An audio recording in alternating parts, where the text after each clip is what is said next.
France capped the work week at 35 hours to spread jobs, yet firms kept total hours largely unchanged through contract redesign. This is Unintended Consequences, Episode 91. In the spring of 2000, managers at a mid-sized automotive supplier near Lyon sat down with union representatives to implement the new statutory 35-hour week. Instead of hiring additional permanent staff, the company expanded its use of temporary contracts and reclassified many hours above 35 as overtime under newly negotiated annualized schedules. The policy had been written to reduce unemployment by sharing existing work.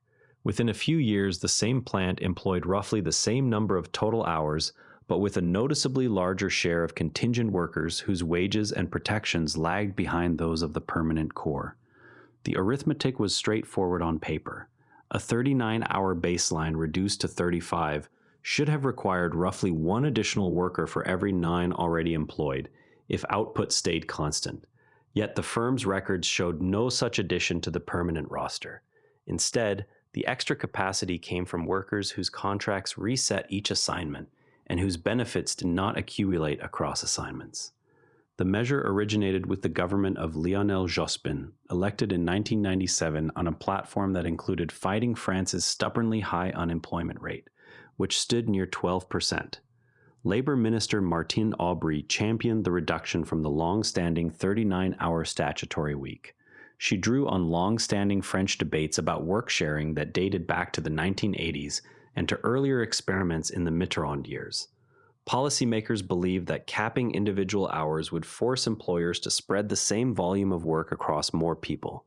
This would lower joblessness without requiring large fiscal outlays. At the time, productivity growth remained solid, and several neighboring countries were also exploring shorter hours. The French approach therefore appeared both economically feasible and socially progressive. The government explicitly framed the change as a modernization of working life rather than a blunt restriction. One objection that surfaced even then was that unemployment might be driven more by skill mismatches or regional imbalances than by total hours worked. The response was that a broad cap would still create openings at the margin because firms could not simply intensify the existing workforce indefinitely without visible productivity losses. The first Aubry Law of June 13, 1998, set the legal framework and offered financial incentives for firms that negotiated earlier reductions. The second law of January 19, 2000, made the 35-hour ceiling compulsory for firms with more than 20 employees, with smaller firms following in 2002. Early adopters in the public sector and in large manufacturing companies often paired the hour reduction with modest wage increases financed by productivity gains and state subsidies. Proponents pointed to initial surveys showing thousands of new hires in firms that had concluded collective agreements. Skeptics, including some employer organizations, warned that rigid hour caps would raise labor costs and encourage firms to shift work to overtime or to external contractors rather than expand permanent payrolls. The laws included explicit provisions for annualized time accounts precisely because negotiators recognized that seasonal or weekly variation in demand would otherwise make the cap unworkable.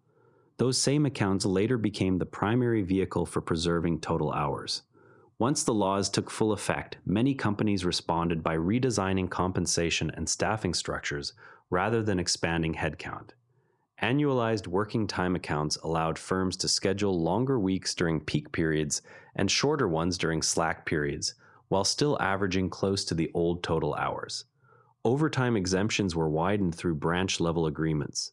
The use of fixed-term contracts, known as CDD, and temporary agency workers rose sharply. By the mid-2000s, the share of temporary employment had increased several percentage points. Because contingent workers fell outside the core 35-hour calculation for many statistical purposes, measured average hours for permanent employees declined modestly while overall labor input per firm remained relatively stable. Wage inequality widened between protected CDI staff and the growing pool of temporary workers who received lower hourly rates and fewer benefits. Second-order effects appeared in work intensity. Remaining hours were often packed more densely, with reports of accelerated production rhythms in both manufacturing and services. Unemployment did not fall by the margins originally projected. Estimates from INSEE and OECD reviews placed the net employment effect in the low tens of thousands rather than the hundreds of thousands once hoped for. The policy therefore redistributed hours and protections more than it expanded total employment. Subsequent governments gradually loosened the framework. The 2007 TEPA law under Nicolas Sarkozy increased tax exemptions on overtime, explicitly encouraging hours above 35. Later reforms under Emmanuel Macron further decentralized bargaining, giving individual firms more latitude to set working time rules. The statutory 35-hour ceiling itself was never repealed, yet its practical reach narrowed through accumulated exemptions and the expansion of forfait jours annualized packages for managerial staff. Today, most full-time employees still reference the 35-hour benchmark in contracts, but actual average hours worked sit higher once overtime and second jobs are included. The temporary contract share remains structurally elevated compared with the late 1990s. Rigid quantitative caps on a single input invite substitution across other margins, such as contract type, overtime rules, and work intensity. When those margins are easier to adjust than the capped variable, the original objective can be met only partially or not at all.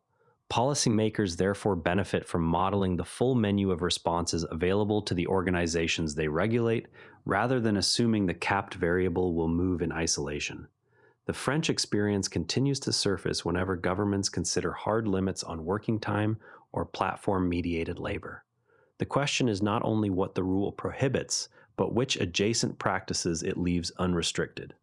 When a new rule limits contractor hours in the gig economy, which margin will platforms adjust first? And that's where today's story leaves us. If it changed how you see one everyday decision, that's the whole point.